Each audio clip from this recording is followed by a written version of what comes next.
오늘 말씀은 야고보서 4장입니다. 야고보서 4장 세상 정욕의 경계와 성도의 자세라고 제목을 정할 수 있습니다. 세상 정욕의 경계, 그러니까 세상 정욕을 경계하라고 주의하고 조심하라는 얘기입니다. 여기서 정욕이라고 이렇게 번역을 해놔서 조금 약간 이렇게 거부감 드는 표현일 수도 있습니다만은, 풀어서 표현한다면은 감정의 욕심이죠. 사람의 그 어떤 감정에 따라 부리는 욕심, 탐욕, 탐심 다 그게 포함되는 것입니다. 육신을 갖고 있기 때문에 육신적인 생각으로만 욕심을 내고 판단하고 또 이렇게 결정을 하게 되면은 올바른 판단할 수가 없겠죠. 결정할 수도 없겠죠. 그래서 우리에게 이성을 주시고 이성적으로 생각해보고 판단해보고 또 이성적으로만 생각할 게 아니라 우리는 또 영적으로 생각해야 되고 하나님 말씀에 합한지 아니한지 그런 것을 판단해서 뭔가를 결정하고 정해야 되는데, 그러지 않고 감정에 끌리는 대로 내 욕심에 따라서 그냥 내 마음대로 이렇게 정하게 된다면은 굉장히 큰 이렇게 하나님 앞에 죄를 범하게 된다는 것입니다. 세상에서 이렇게 쏟아지는 그러한 사상들이라든지 인연들이라든지 이런 것도 결국에 따져보게 되면은 그러한 세상 정욕에 따라 가지고 정해지는 그러한 사상이라고 볼 수 있어요. 세상 욕심, 사회주의, 공산주의도 결국은 자기 욕심들이잖아요. 다른 사람들은 저렇게 많이 이루는데 나는 그걸 못 이루니까 저거 어떻게 따라갈까? 쟤네들도 다 뺏어가지고 나누면 똑같아지겠네.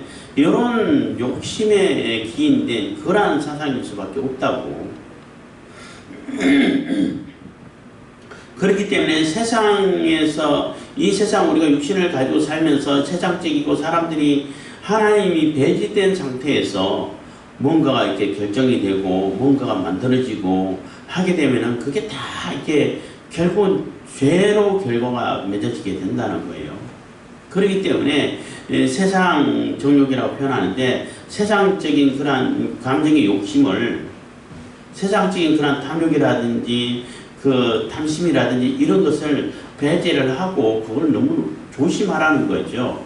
왜냐하면 육신을 갖고 사는 우리들이기 때문에 우리가 육신에 빠져서 육신을 이렇게 입고 살기 때문에 그 육신의 그 욕구를 이제 완전히 다 배제하기는 어렵다는 거죠. 그렇기 때문에 늘 조심해야 되고 절제할 줄 알아야 되고 이것이 옳은 것인지 아닌지를 판단할 수 있어야 된다는 거예요. 그래서 그러면 그러한 것을 조심하면서 성도들이 어떻게 살아야 할까라는 그러한 내용을 오늘 야고보서에서 얘기를 해주고 있는 것입니다. 4장 1절입니다. 너희 중에 싸움이 어디로 다툼이 어디로 쫓아나느뇨? 너희 지체 중에서 싸우는 정욕으로 쫓아난 것이 아니냐? 그래서 싸우는 것, 다투고 싸우고 하는 것조차도 결국은 다 욕심에서 비롯된다는 거죠. 욕심에서 비롯되기 때문에 그 욕심만 조금 내려놓으면은 그렇게 굳이 다투지 않아도 될 일을 굳이 다투게 되고, 그러니까 상대방도 그렇고 나도 그렇고 똑같이 욕심을 내려놓으면은 싸울 일이 없어요. 서로 이해해주고 그러세요 이렇게 된다고. 심지어는 국가 간의 전쟁도 결국은 욕심 때문에 전쟁 나는 거잖아요. 사소한 일 때문에 막 감정이 옛날에 축구 전쟁이라고 해서 갑자기 생각나는데, 굉장히 사소한 일이잖아요. 그 축구 경기 하다가 불만이 생기고 해서 결국은 전쟁까지 비화됐다 이런 얘기를 들었는데, 그거는 단지 축구 경기에 대한 불만만 있은 것은 아니겠죠. 그동안 서로에게 감정이 쌓여 있고 감정이 격해져 있고 이래서 부글부글 끓고 있는데 마침 또 이렇게 축구 경기 하게 되는데 부당한 판결이라든지 이러한 부당한 반칙을 했다든지 이러한 것이 촉발돼 가지고 결국은 싸우게 되고 뭐 경기장에서 싸우는 일을 종종 보잖아요. 그것도 다 욕심이죠. 결국은 전쟁까지 비화됐다고 하는데 그것도 다 욕심이라는 얘기예요. 그래서 욕심을 내려놓는다면 내 감정에 휘둘려가 산다는 것은 정말로 가장 이렇게 수준 낮은 삶의 방식일 수밖에 없어요. 그렇다고 해서 감정이 나쁘다라고 얘기하면 안 돼. 내 감정에 충실해야 할 때도 있어요. 감정이 굉장히 중요한 요소 중에 하나이기 때문에 감정을 배제를 해버리고 감정을 무시하라는 얘기가 아니라 그 감정에만 휘둘려가지고 뭔가를 판단하게 된다면은 올바른 판단을 할 수가 없다는 거예요. 내 감정은 이런데 그 감정이 올바로 표출할 수 있도록 그리고 잘못된 방향으로 표출해가지고 또 많은 일을 야기시키고 해서는 안 된다는 거예요. 어떤 목사님이 그 동생분하고 이렇게 분쟁이 나가지고 막 싸우게 되고 그 분을 못 가라앉히고 이래서 서로 이제 갈등이 생기고 했는데 화가 나잖아요. 화가 나니까 주변에 있는 사람들 다 그 사람하고는 관계 다 끊으라고 이렇게 강요를 하는 거예요. 그래서 제가 말씀드렸죠. 왜 목사님의 감정을 다른 제3자에게 타인에게 강요를 하십니까? 그거는 옳지 않습니다. 라고 했는데 막 그렇지 않다고 막 주장하는 그런 경우가 언젠가 있었는데 그것도 마찬가지예요. 내 감정이 이러니까 다 알아주셔야 되고 다 따라줘야 되고 다 이게 내가 하라는 대로 해줘야 돼. 그렇게 하면 안 되죠. 그거는 본인의 감정인 거죠. 본인의 감정이 그렇게 격한데 어떻게 해야 되겠습니까? 이러면은 그거는 이렇게 하십시오. 어떻게 그분은 그래도 동생이지만 성도고 목사님인데 어떻게 같은 수준으로 같은 믿음의 레벨로 대하겠습니까? 이렇게 조언해 줄 수 있는데 그러지 않고 무조건 다 그 사람하고는 동생하고는 뭐 만나지도 말고 전화하지도 말고 인사도 하지 말고 그런 게 어디 있어요? 그렇게 하면 안 되죠. 오히려 내가 둘이 싸워가지고 삐져가면은 제가 광명에 있을 때 좀 썼던 방법인데 아이랑 하다가 막 혼내면 삐쳐서 가요. 그러면 걔가 좋아하는 딴 애들 보내고 야 가서 좀 달래줘. 이렇게 해가지고 달래고 그게 아니라는 것을 얘기해주고 이렇게 가라앉힐 수 있게끔 해야 되는데 다른 사람들 같이 다 못하게 막아버리면은 그 본인 감정을 다른 사람에게 강요하는 것밖에 안 되는 거죠. 그거 옳지 않는 방법이에요. 그래서 빨리 동생분하고 화해를 하셔야 됩니다. 이렇게 하고 얘기를 끝냈는데 그것도 마찬가지예요. 그 감정에 휘둘려가지고 이게 옳은 것인지 옳은 것이 아닌 것인지 판단하지 않고 다른 사람에게까지 다 강요를 하게 되고 내 감정에 순복하고 다 따라주십시오. 그러면 안 된다는 거예요. 내 감정은 이러이러한데 내가 어떻게 행동했으면 좋겠습니까? 라고 조언을 구해야죠. 제3자인데. 그렇지 않나요? 그러면은 분쟁이 안 생겨요. 갈등이 안 생긴다고. 목사님 감정이 그렇게 격해 있구나. 그럼 조금 가라앉혔다가 마음이 진정된 상태에서 다시 차분하게 생각해 보십시오. 이렇게 조언해 줄 수도 있고 나도 그렇게 생각할 수 있고 그렇게 되잖아요. 마찬가지라는 얘기인 거예요. 그래서 감정에 휘둘려가지고 감정에 휩싸여가지고 이게 옳은 판단인지 옳지 않은지 그 분별하지 않고 내 기분에 따라가지고 모든 것을 결정해버리면은 굉장히 잘못된 결정을 할 가능성이 매우 높죠. 그래서 그렇게 판단하지 말라는 거예요. 그래서 세상에서 일어나는 그런 분쟁들이라든지 주장들이라든지 이런 것들 다 감정이잖아요. 교회를 그냥 완전히 무너뜨려 없애야 돼. 이것도 다 자기 욕심에서 비롯된 감정의 욕심이죠. 그렇잖아요. 교회를 왜 무너뜨려야 돼? 종교의 자유가 있는데. 응? 우리가 기독교에서 우리가 예수님을 믿고 우리 다른 사람들이 전도할 때는 그 사람들 다 없애버려야 돼. 이런 마음으로 전도하는 건 아니잖아요. 우리가 예수님을 통해 가지고 구원을 얻어서 그 구원의 기쁨을 누리고 또 구원의 감격을 가지고 있고 이 좋은 거 천국을 소유할 수 있는 이 좋은 거 나만 가지기 너무 아까우니까 너도 좀 그렇게 좀 같이 좋은 것을 받으세요 하고 권면하는 거죠. 전도할 때. 그렇잖아요. 권면하는 것이지 강요하는 건 아니에요. 종교의 자유가 있는데 내가 권면해도 난 죽어도 남녀 호랑 경교를 맺어야겠습니다 하면 어쩔 수 없는 거예요. 그걸 어떡하겠어요. 그거를 뭐가지 비틀고 죽입니까? 안 그러잖아요. 그거는 사이비 종교야. 그거는 사이비 종교이기 때문에 아무런 그런 능력도 없고 아무런 그 의미도 없어. 진짜 구원은 예수님께 있는 거야 하고 설명하고 권면하고 몇 번이나 가르쳐주고 이렇게 하지만은 그렇잖아요. 하지만은 그래도 나는 그거 믿겠어 하면 어떡하겠어요. 내버려둬야지. 방법이 없는 거예요. 이슬람 세계도 마찬가지고 그래서 우리가 이게 조금 더 이게 철학적인 방향에서 좀 깊이 들어가면 좀 더 복잡해질 수 있는데 기독교 국가가 세워져야 돼.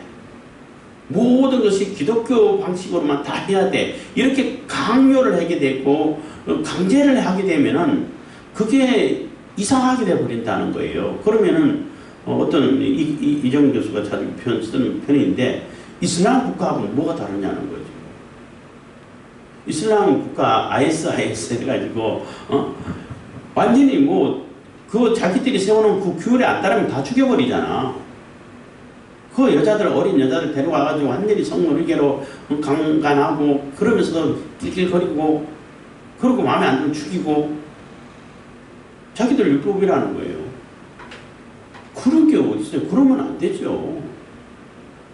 그렇기 때문에 기독교 국가를 세워야 된다 이런 생각도 하면 안 돼. 사실은 전도를 많이 해서 하나님을 깨닫고 하나님께로 돌아온 자가 많아가지고 사랑의 공동체가 이게 자연스럽게 세워지면 그런 것을 기대를 하는 것이지 그게 좋은 거죠. 뭐 강제를 해. 그러면은 그것도 옳지 않아요. 강제를 할 수 없어요. 권면하는 거죠. 그래서 이슬람이 무섭고 이슬람이 위험하다는 것은 강제를 한단 말이에요. 강요를 한다고. 안 하면 다 죽여요. 결혼해가지고 이슬람 교리 안 따르면 다 죽여버린다고. 쫓아내고. 그러니까 그 여성들이 따를 수밖에 없잖아. 죽이는데. 뭐 이게 히잡 안 쓴다고 해가지고 총으로 그냥 바로 사살해버려. 뭐 재판이고 뭐 필요 없이 그 현장에서. 그러는데 그 여성들이 안 따르겠냐고. 그래서 뭐 이슬람은 남성의 종교고 남성이 그 이슬람이면은 다 그냥 이슬람 변한다 하는데 그렇게 강제하고 안 그러면 죽이기까지 하는데 안 따를 사람이 누가 있겠어요? 다 따를 수밖에 없지요. 같이 산다면은. 근데 기독교는 여성의 종교라는 거예요. 그 며느리가 그 믿음 있는 며느리가 그 집안에 들어가면 결국은 다 기독교로 바뀐다는 거죠. 그 강제해서 바뀐 게 아니잖아요. 결국은 따라오게 만들고 감정의 변화를 스스로 이렇게 자연스럽게 일어나게 만들고 진리를 증거하고 진리를 고수하게 되고 하다 보면 저게 진리군 하고 스스로 따라오는 거죠. 이슬람도 만약에 종교에서 자유를 주고 그 부인에게 자유 주면 오히려 부인 따라갈걸요, 남자가? 왜냐하면 구조가 그렇게 돼 있어요. 남자는 여자 따라가게 돼 있어요. 대체적으로. 반드시는 아니지만. 그렇기 때문에 강요한다는 그 자체가 이미 내 감정의 욕심으로 이렇게 규정하는 것밖에 안 된다는 거예요. 그러면 결국은 다툼이 일어나고 싸움이 일어나고 할 수밖에 없다는 겁니다. 그래서 그것을 내려놓아라 라고 얘기를 하는 겁니다. 너희 중에 싸움이 어디로 다툼이 어디로 쫓아나느뇨 너희 지체 중에서 싸우는 정욕으로 쫓아난 것이 아니냐. 2절 너희가 욕심을 내어도 얻지 못하고 살인하며 시기하여도 능히 취하지 못하나니 너희가 다투고 싸우는도다. 너희가 얻지 못하면 구하지 아니하며. 그래서 결국은 내가 심지어 사람을 죽이기까지 해가지고도 욕심을 채우기 위해 가지고 내 탐욕을 채우기 위해서 감정의 욕심을 채우기 위해서 막 심지어는 사람 죽이기까지 해. 그런다고 해서 그 감정의 욕심이, 탐욕이 채워지냐는 거죠. 뭐 영화 같은데 많이 있고 그 영화 같은 일이 현실적으로도 일어날 때도 가끔 보기도 합니다만은 자기 마음에 안 들면 뭐 죽이잖아요. 그래가지고 자기의 어떤 것을 뭐 권력이라든지 돈이라든지 이런 걸 이게 자기가 차지하기 위해 가지고 상대방을 죽이었어 몰래 해도 그런다고 해서 그 사람이 만족할 것 같아요? 그런다고 해가지고 그 사람이 얻고자 한 내가 마음에 그 심령의 그 어떤 만족함을 다 누릴 수 있을 것 같아요? 못해요. 만족할 수가 없어요. 만족이 되지도 않고. 그래서 아무리 욕심을 내가지고 그 인간적인 방법으로 심지어는 살인까지 하면서 시기하고 해도 결국은 못 취한다는 거예요. 이게 얻을 수가 없다는 거예요. 마음의 참 기쁨을, 마음의 참 만족을 구할 수가 뭐 이렇게 채울 수가 없다는 거예요. 그리고 그렇게 채우지 못하고 얻지 못하는 건 내가 필요한 건 내 그 감정에 또 내 심령에 그러한 그 욕구를 만족하게 또 행복하게 이게 뭐 이렇게 충만함이라고 그랬잖아요. 충만하게 채워질 수 있는 방법이 세상적인 방법으로는 있냐는 거죠. 없어요. 그래서 혹시나 해가지고 사람들은 마약도 하고 그러잖아요. 마약에 취해 있으면은 그런 느낌이 드니까. 근데 마약에 취해 있을 동안에 그런 느낌 들었다고 해서 그게 만족되는 겁니까, 그게? 사람들이 볼 때는 완전히 페인이죠. 잠깐은 그렇게 착각하고 있는 거죠. 뭐 유사 전능성 해가지고 돈이 전능하다라고 이렇게 속이고 있다 하는데 유사 전능성 뭐 그 전능 발음 잘 안 돼. 전능성이라고 해가지고 그 돈은 그 전능하고 한 전지전능하다는 그런 느낌을 준다는 거예요. 그럼 느낌을 준다고 해가지고 그게 전지전능한 거냐는 거죠. 속이는 거지. 뭐 축조된 자유에서 만들어진 자유에서 그 자유가 진짜 자유가 되겠냐는 겁니다. 그래서 하나님께 구하지 않았기 때문에 진짜 하나님께로부터 와야 우리의 참 만족을 이룰 수 있고 참 기쁨을 느낄 수 있고 우리가 참 행복을 찾을 수 있는 거예요. 왜냐하면 하나님께서 우리를 지으셨기 때문에 하나님께서 우리를 지으셨기 때문에 우리가 하나님께로부터 뭔가가 은혜를 받고 사랑을 받고 인도함을 받고 이렇게 할 때 우리가 올바른 길을 갈 수 있는 것이지 그 하나님을 배제하게 되면은 인간은 어디로 가야 될지 어디서 와야 어떻게 행동해야 될지 알 수가 없게 되는 겁니다. 그래서 자신들의 어떤 그 욕구라든지 자신들의 그 방황하는 것을 그것을 죄책감이라든지 그것을 없애기 위해 가지고 자꾸 하나님이 없다라고 이제 세뇌를 시키고 있는 거거든요. 하나님이 없고 절대선, 절대악 이런 게 없고 그러면은 내가 이런 거 해도 내가 좋아서 한 건데 뭐 그게 무슨 죄야. 이렇게 자기 잠깐 동안 스스로 가짜된 축조된 그러한 그 위한 자유를 얻게 만든다는 거죠. 그런다고 해가지고 그 사람이 참 자유를 얻을 수 있냐는 겁니다. 얻을 수 없죠. 그래서 하나님께서 지으셨기 때문에 그 창조 목적에 따라 가지고 하나님께로부터 오는 그 은혜라든지 사랑이라든지 그 인도함이라든지 뭐 충만함이라든지 이런 거 얻기 전에는 아무리 인간적으로 애를 써도 심지어는 사람 죽이기까지 해서 얻는다 하더라도 못 얻는다는 거예요. 얻을 수가 없다는 겁니다. 그래서 바보스럽게 바보짓 하지 말라는 겁니다. 정욕으로 쫓아나는 그러한 욕심을 내지 말라는 거예요.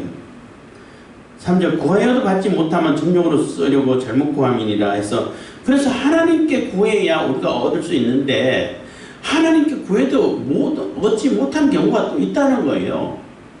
하나님께 분명히 구하면 주신다고 했는데 안 주실 때가 있다는 거죠. 왜 안 주시냐면은 이 정욕으로 잘못 쓰려고 그 감정 욕심에 따라 가지고 하나님께 구해. 자기 욕심을 채우기 위해서, 자기 탐욕을 채우기 위해서 하나님 뜻하고 아무런 상관없이 하나님 뜻을 위반해 가지고 하나님 뜻을 벗어나 가지고 하나님을 거역하면서 자기 욕심 채우기 위해서 하나님 주세요 하면 주겠냐는 거예요. 줘봐야 그게 마약밖에 안 되는데. 그래서 잘못 구하고 있다는 겁니다. 그럼 어떻게 구해야 되냐?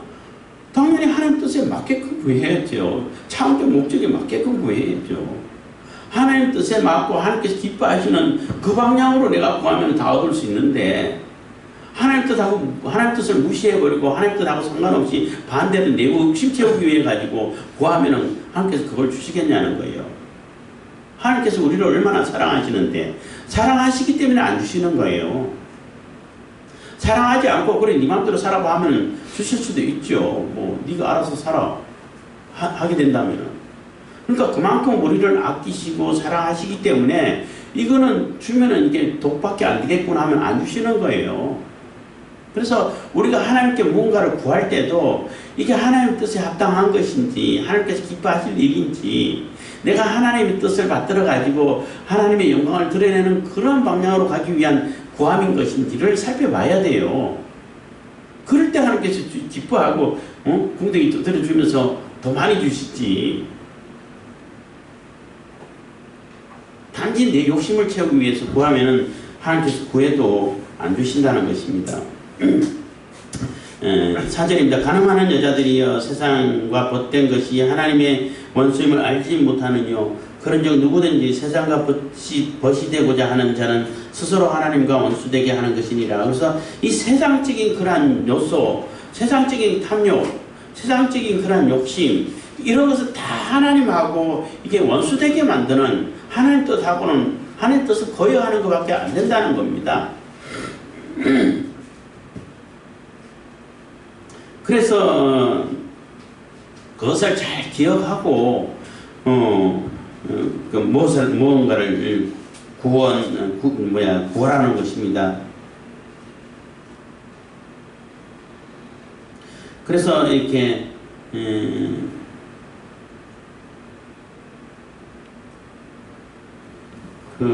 가늠하는 여자요 이렇게 한 것은 비유라고 보시면 돼요. 여자들만 그게 해당된다라고 생각하시면 안 되는 것이고, 비유라고 생각하시면 되는 거예요. 왜냐하면은 우상 숭배하는 것을 다 가늠하는 것으로 이렇게 많이 표현하기 때문에 그것을 이렇게 비유로 한 것이라고 생각하시면 됩니다. 너희가 하나님, 5절입니다. 너희가 하나님이 우리 속에 거하게 하신 성령이 시기하기까지 사모한다 하신 말씀을 헛된 줄로 생각하느뇨. 그래서 너희가 하나님이 우리 속에 거하게 하신 성령, 그러니까 우리 속에 성령이 내게 하시는데, 성령께서 내게 하시는데 그게 하나님께서 허락하시고 하나님께서 기뻐하시는 일이라는 거예요. 하나님께서 하신 일이라는 겁니다. 그래서 그 성령께서 우리를 질투하신다는 겁니다. 질투하시는 하나님은 많이 표현있잖아요. 질투하기까지, 그러니까 하나님께 집중하지 않고 하나님 뜻하고 하나님 뜻을 벗어나서 자꾸 하나님을 배제하고 자꾸 자기의 어떤 욕심을 따라가게 되면은 이 하나님께서 질투하신다는 거예요. 시기하신다는 거예요. 저렇게 하면 안 되는데, 하나님께로만 집중해야 되는데 이렇게 시기를 하신다는 거예요. 시기하기까지 사모하신다는 말을 헛된 줄로 생각하느뇨. 그래서 그 배타성을 얘기할 때에 그렇게 얘기를 많이 하죠. 성경에서도 하나님하고 우리 사이를 얘기할 때 부부 사이로 많이 이렇게 비유를 들어요. 부부 사이에는 배타성이 당연히 있죠. 있어야 되는 거고. 아니 둘이 결혼을 했는데 여보 당신은 내가 두 번째로 많은 여자들 중에 2등으로 사랑해. 그러면은 부인이 아유 내가 2등이야 하고 기분 좋아하겠어요? 내가 올림픽 가가지고 2등 은메달 따면 그건 좋잖아. 영광이잖아요. 근데 결혼한 사랑, 그러니까 남녀 사랑 중에 있는데 결혼한 상태인데 너는 두 번째야. 그러면은 그 부인이 뭐라 그러겠어? 그 어떤 년이냐? 이럴 때가 나올 거 아니에요. 어떤 년이? 1번이 누구야? 이렇게 싸운다고.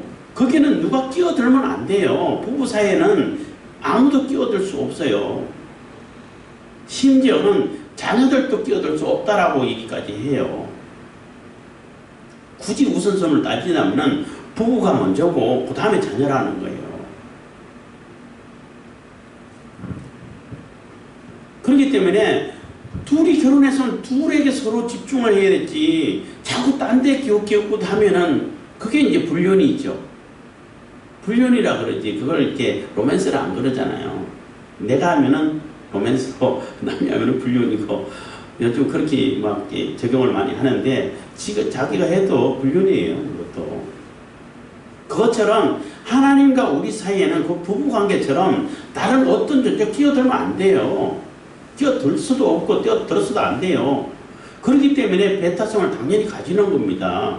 하나님 외에 예수 그리스도 외에 구원이 없다라는 말은 당연한 거예요. 그거는 아무도 끼어들 수 없으니까. 그리고 하나님께서는 예수 그리스도 외에는 길을 주시지 않으셨기 때문에 그런 얘기를 하고 있는 겁니다. 그래서 성령께서도 우리 속에서 내주하시면서 굉장히 시기하고 질투를 하시죠. 하나님께만 집중해야 되는데 자꾸 딴 데 기웃기고 다 하고 자꾸 감정의 욕심을 따라가려고 하고 세상의 이념에 따라가가지고 그 이념으로 성경을 지 마음대로 바꾸려고 그러고 그 말도 안 되는 짓거리를 하려고 하니까 물론 그런 사람이 성령께서 내주한 사람이 그렇게 하지는 않겠죠. 그 사람은 아예 성령께서도 그쪽에 없죠. 그거는 뭐 제가 판단할 수 있는 일은 아닙니다만은 대체적으로 그렇지 않을까라고 생각된다는 것입니다. 6절입니다. 그러나 더욱 큰 은혜를 주시나니 그러므로 일러스되 하나님이 교만한 자를 물리치시고 겸손한 자에게 은혜를 주신다 하였느니라. 그래서 하나님께서는 굉장히 큰 은혜를 더 큰 은혜를 주시면서 부어주시는데 교만한 자는 거부를 하신다는 거예요.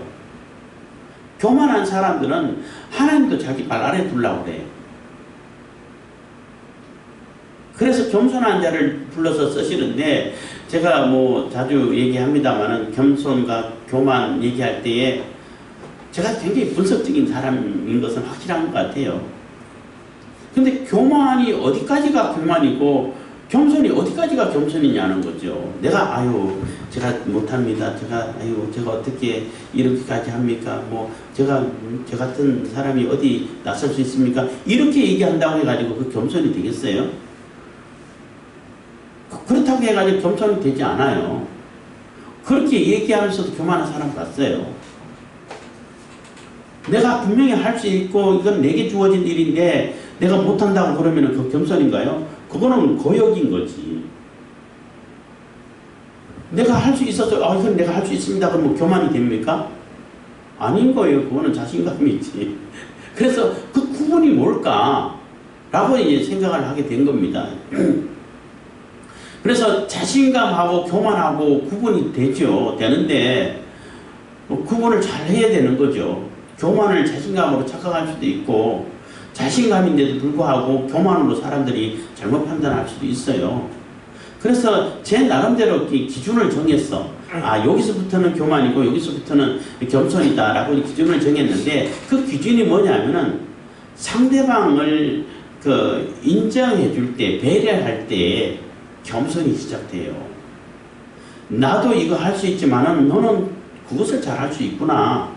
다름을 인정해주고 상대방의 존재를 인식해주고 상대방의 재능을 인정해주는 그런 상태면은 그게 겸손이더라고.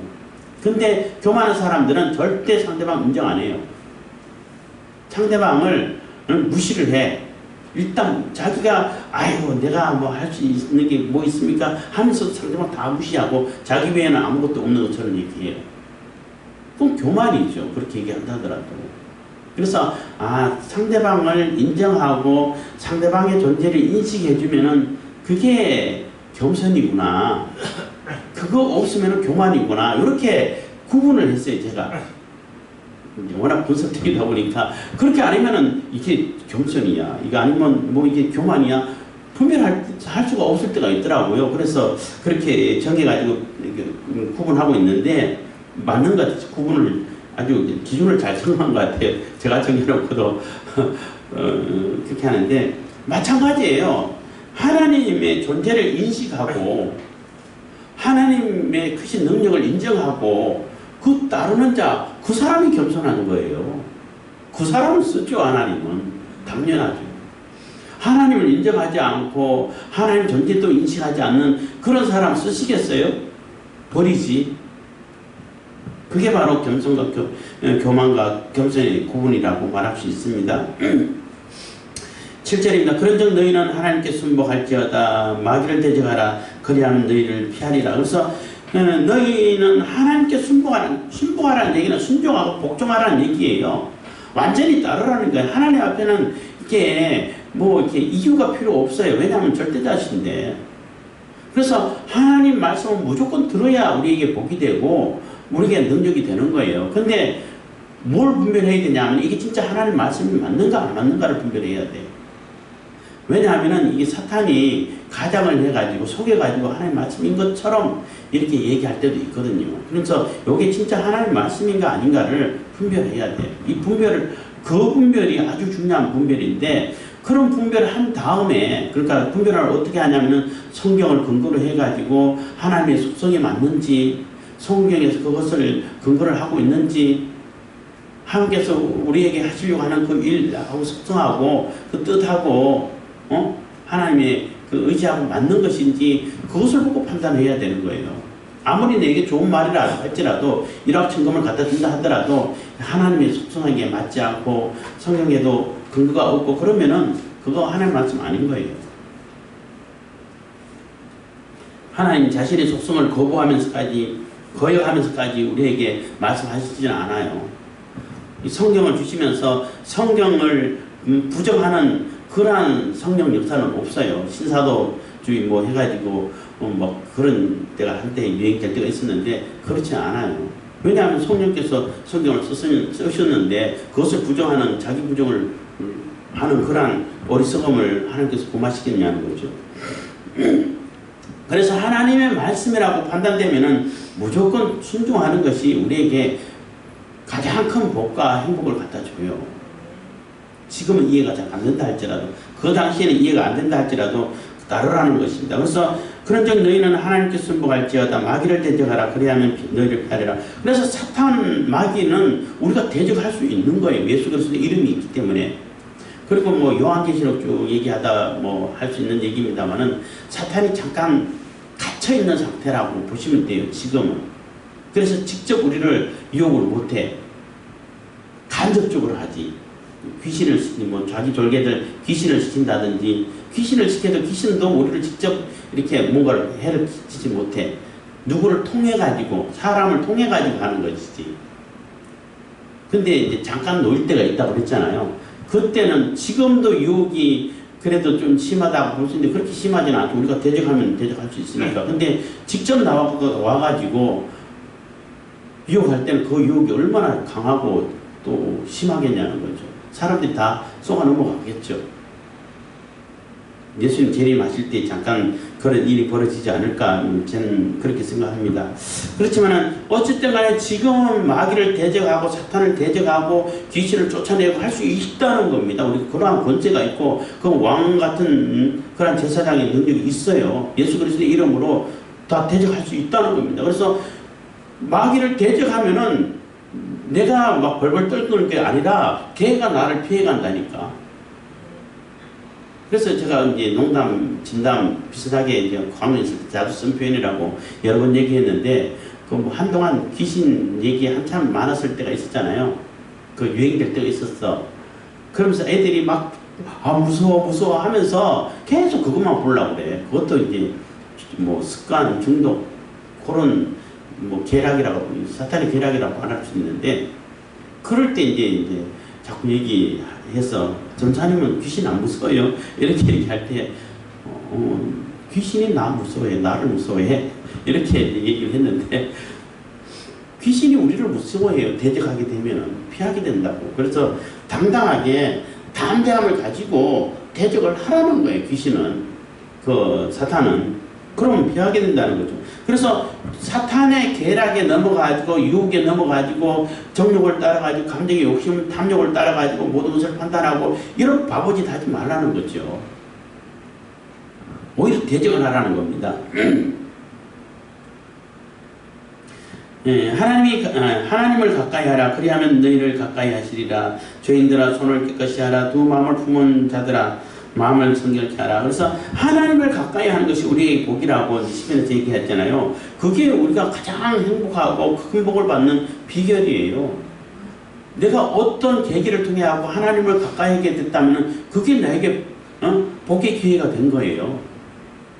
어쨌든 내가 하나님께 가까이 갈 수 있게 하는 것은 무엇이든 간에 우리에게 오히려 그게 화를 할지라도 전화위복이 되는 겁니다. 내가 화를 당했는데 하나님을 가까이 하지 못해서 그건 그냥 화죠. 저주고 재앙이죠. 그거는. 어떤 화를 당했는데 하나님을 찾게 돼서 그건 전화위복이 되는 거예요. 복이 된 거예요. 내가 돈을 많이 줬는데 하나님을 멀리하고 하나님을 잃어버렸어. 그것도 재앙인 거예요. 내한테 돈을 많이 줬어. 근데 하나님을 더 가까이 해. 그보다 더 좋은 복이 어디 있어요? 그건 복이에요. 그래서 하나님을 가까이 하느냐 안 하느냐를 가지고 복이다 화다 이렇게 판단하게 된다는 겁니다. 그래서 하나님을 가까이 하라. 너희를 가까이, 당연히 하나님께서 가까이 하신다는 거죠. 우리와 함께 하시기를 원하시는 분이시니까. 죄인들아 손을 깨끗이 하라. 손을 깨끗이 하라는 얘기는 행실을 깨끗이 하라는 얘기예요. 손 자주 씻어라. 위생을 얘기하는 게 아니라 물론 위생적으로도 자주 씻어야겠지만은 행위를 깨끗하게 하라는 얘기인 겁니다. 두 마음을 품은 자들아 마음을 정결케 하라. 그리고 두 마음 품는 자들은 여기 하나님도 무섭고 또 우상도 좋고 이런 마음을 가지는 사람들이 두 마음을 품는 자들이라는 거죠. 이 마음 저 마음 그냥 하나님께도 가긴 가지 안 하면 혼날 것 같아서 가긴 가는데 눈치 보면서 저기 다른 우상 저게 좋은데 이런 마음을 품는 자들이 두 마음을 품는 자들인 거예요. 우상은 잘라내버리고 오로지 하나님께만 집중하는 자.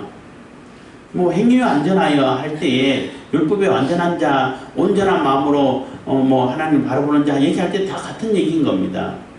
하나님께만 집중하고 우리 마음속에 우리의 중심 속에는 하나님만 계셔야지 다른 어떤 존재가 들어있으면 안 된다는 거죠. 우상적인 존재가 들어있으면은 그게 두 마음을 품는 자가 된다는 겁니다.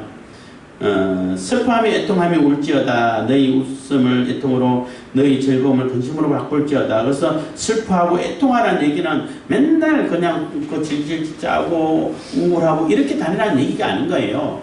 죄에 대해서, 세상 정욕에 대해서, 세상 탐욕에 대해서 이렇게 슬픔을 가져라는 얘기, 이렇게 하면 안 되는 거구나.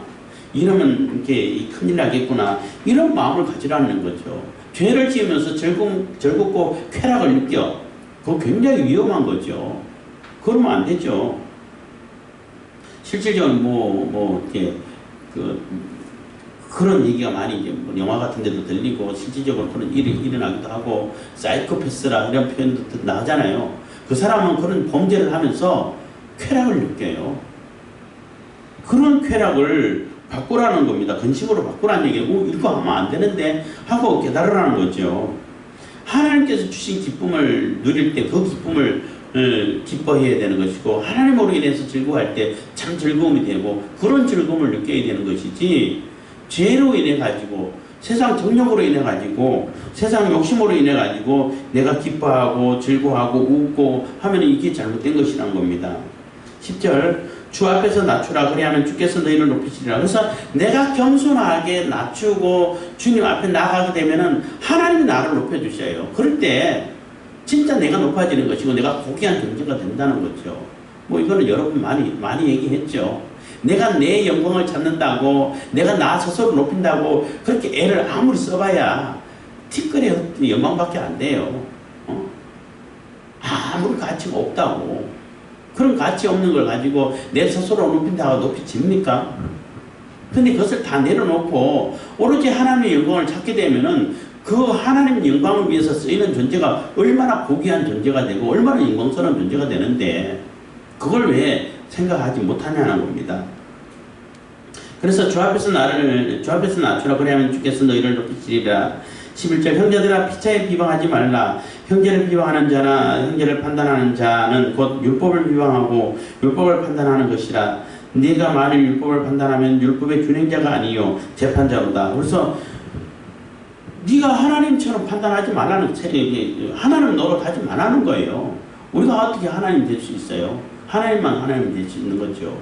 그래서 형제를 비방하고 비난하고 뭐 무시를 하고 하는 것은 네가 율법을 판단하는 율법을 이렇게 판단하는 그러니까 율법을 줘가지고 부여해서 하게끔 하는 그러한 존재로 착각하고 있다는 거예요. 그거 하나님밖에 아니죠. 하나님이시죠. 그래서 재판하는 자들 보고 네가 하나님 아들 아니냐, 네가 신적인 존재가 아니냐 이렇게 시편에서 얘기했는데 그 얘기는 무슨 얘기냐 하면은 재판권은 하나님의 권한인데 율법을 줘가지고 그 권한을 이용해가지고 재판하게 만들었다는 거예요. 그럼 네가 하나님께서 주신 권위가 있기 때문에 하나님의 아들이다, 신들이다 이런 칭호까지 받을 수 있는 존재인데 네가 하나님께서 기뻐하시는 판단을 하지 않고 그런 재판을 하지 않고 네 마음대로 해? 그에 대한 처벌은 훨씬 더 강하다는 얘기예요. 그만큼 심각성을 가지라는 얘기인 거죠. 그런데 여기서 말하는 형제를 비판하지 말라는 것은 형제를 무시해. 형제를 그냥 비난해. 이렇게 인권을 완전히 무시를 해버려. 이러면은 네가 하나님이냐? 이 얘기와 같은 것입니다. 절대 존중해주고 그 형제를 인정해주고 그 형제가 있음을 투명과 치부하지 말고 인지를 하고 인정해주고 그 사람이 서로 같이 협력해서 또 협력해서 선을 이루어갈 수 있는 그러한 하나님의 형상을 가진 그러한 존재로 인정해주라는 얘기인 것입니다. 그러지 않으면 네가 하나님이냐 하는 얘기가 되는 거예요. 12절 입법자와 재판자는 오직 하나이시니 능히 구원하기도 하시며 멸하시기도 하시느니라. 너는 누구간데 이웃을 판단하느냐. 그래서 네가 누군데 네가 하나님이냐? 이웃을 마음대로 판단해갖고 네가 마음대로 정죄하고 너는 죄인이기 때문에 아예 안 돼. 그럼 뭐 하는 짓이냐는 거예요. 그렇게 할 수가 없다는 겁니다. 그래서 함부로 정죄해서는 안 되는 것이고 우리가 정죄할 수 있는 권한은 없는 거죠. 하나님께만 있는 거죠. 13절 들으라 너희 중에 말하기를 오늘이나 내일이나 우리가 아무 도시에 가서 거기서 1년을 요하며 장사하여 이 일을 보리라 하는 자들아. 여기 13절부터는 이제 조금 다른 얘기인데 12절까지 뭐 얘기도 그런 얘기를 왜 하느냐는 거예요. 야고보가 그 흩어진 유대인들 성도들이 지금 이런 사고방식을 가지고 있다는 얘기잖아요. 그렇잖아요. 안 믿는 사람들에게 얘기하는 게 아니에요. 그러니까 자꾸 이제 유대적인 사고방식이 아니라 헬라적인 사고방식, 분석적인 사고방식을 가지고 있다 보니까 내가 믿는 건 믿는 거고 내가 사는 건 사는 거고 자꾸 분리해서 생각한다는 거예요. 그러다 보니까 나는 예수님 믿고 예배드리고 뭐 찬송도 불러. 그럼 그 믿으면 다 된 거야. 그리고 내 마음대로 내 욕심을 따라서 가진 악을 다 행하고 있다는 거야. 그러면서도 나 이렇게 성도야 이러고 있다는 겁니다. 근데 야고보서는 그거 성도 아니야. 그렇게 살면 안 돼. 그거 다 내려놔야 돼. 그렇게 하면 안 돼. 라고 얘기를 하는 거예요. 그래서 분석적인 사고방식을 가진 생활 습관을 가진 그러한 그 특성을 가진 사회에서는 자세하게 얘기를 해줘야 된다는 거예요. 믿는 것이란 믿는다는 생각만 가지고는 믿음이 아니야. 믿고 행동하고 믿음의 실천이 있어야 되고 믿음의 실천과 그 믿음의 결과까지 있어야 그걸 가지고 다 하나가 돼야 그게 믿음이라고 얘기하는 거야 라고 가르쳐 줘야 된다는 거죠. 예수님 믿으면 구원받습니다 라고만 얘기해서는 안 된다는 거예요. 예수 믿는 것이 어떤 것이 믿음인가를 설명을 해줘야 된다는 거예요. 응? 나 예수 믿어 구원받았어. 그런데 내 마음대로 살아. 그건 믿음이 아니야. 그건 믿는 거 아니야 라고 얘기를 해줘야 된다는 거예요. 뭐 구원파 얘기를 자주 하는데 구원파가 얘기하는 그 믿음은 믿음이 아니에요. 믿는다라고 혼자 착각하고 있는 거죠. 13절부터는 사람이 뭔가를 계획하는데 계획하는 대로 다 되느냐는 거죠. 뭔가를 계획했다고 해가지고 그 계획대로 다 이룰 수 있냐는 거예요. 그거 하나님밖에 못해요. 뭐 딥스 세력 자꾸 얘기하는데 딥스 세력도 딥스테이트 해가지고 다 못해요. 그 사람들은 어마어마한 돈을 가지고 정보를 가지고 있잖아요. 그래서 다 할 수 있을 것 같은데 그들조차도 다 못해. 다 할 수 있는 존재는 하나님밖에 없어요. 그렇기 때문에 뭔가를 계획했다고 해가지고 뭔가 그 계획대로 다 된다 이렇게 착각하면 안 된다는 겁니다. 그래서 들으라 너희 중에 말하기를 오늘이나 내일이나 우리가 아무 도시에 가서 거기서 1년을 유하며 장사하여 일을 벌이라 하는 자들하고서 계획해가지고 뭐 했다고 했으면은 그대로 되냐는 거죠. 안 된다는 겁니다. 내일 일을 너희가 알지 못하는도다. 너희 생명이 무엇이뇨? 너희는 잠깐 보이다가 없어지는 안개니라. 그래서 언제 어떻게 될지 모르는데 우리가 계획한 대로 다 되는 것도 아니고 우리 인생이 오늘 오후에 어떻게 될지 내일이 어떻게 될지 몰라. 모르기 때문에 오늘을 충실하게 살아야 된다는 거예요. 그게 종말적인 신앙을 가진 자인 거예요. 내일 어떻게 다 알아. 그러면은 뭐 오늘 뭐 미리 다 알면은 내가 거기 지자 선택해가지고 사는 수밖에 없는 거죠. 살게 되는 거죠. 그게 안 된다는 겁니다. 그래서 뭔가를 계획해놨다 할지라도 그 계획을 이루시는 분은 하나님이시라고 그랬잖아요. 그래서 하나님께 집중하면서 내가 뭔가를 계획해 가야 되는 것이지 이런 계획을 해도 하나님께서 같이 하나님과 함께 이루어갈 수 있도록 하나님 뜻에 맞게 이루어갈 수 있도록 그렇게 계획을 해야 되는 것이지 내가 계획을 이렇게 몇 년 동안 딱 어디 가서 장사하면 얼마 벌 거야 그대로 되겠냐는 겁니다. 그래서 내가 무언가를 계획하는 것조차도 하나님의 뜻에 맞게끔 하나님과 함께 그렇게 일을 해야 된다는 거예요. 자꾸 분리해서는 안 된다는 거죠. 14절 내일 일을 너희가 알지 못하는도다. 너희 생명이 무엇이뇨? 너희는 잠깐 보이다가 없어지는 안개니라. 15절 너희가 도리어 말하기를 주의 뜻이면 우리가 살기도 하고 이것저것을 하리라 할 것이거늘. 그래서 주님의 뜻이라면은 하나님의 뜻이라면은 내가 죽을 병 걸렸어도 하나님의 뜻이라면 살 수 있어요. 그러니까 내가 죽고 사는 것은 다 하나님께 달렸다는 거죠. 하나님께 달려 있으면은 뭐 저도 뭐 그런 경험이 있었습니다만은 하나님의 뜻이 있고 하나님이 하시고자 하는 일이 있었으면은 내가 다시 충분히 살 수 있고 사람들이 볼 때는 다 죽었다고 얘기하더라도 충분히 다시 살 수 있고 뭔가를 다 할 수 있고 있다는 거예요. 하나님의 뜻이 배제됐을 때는 아무도 모른다는 거죠. 그리고 이룰 수조차도 없다는 거지만은 하나님의 뜻이 있다면은 그 하나님의 뜻에 맞게끔 움직여가게 돼 있다는 거죠.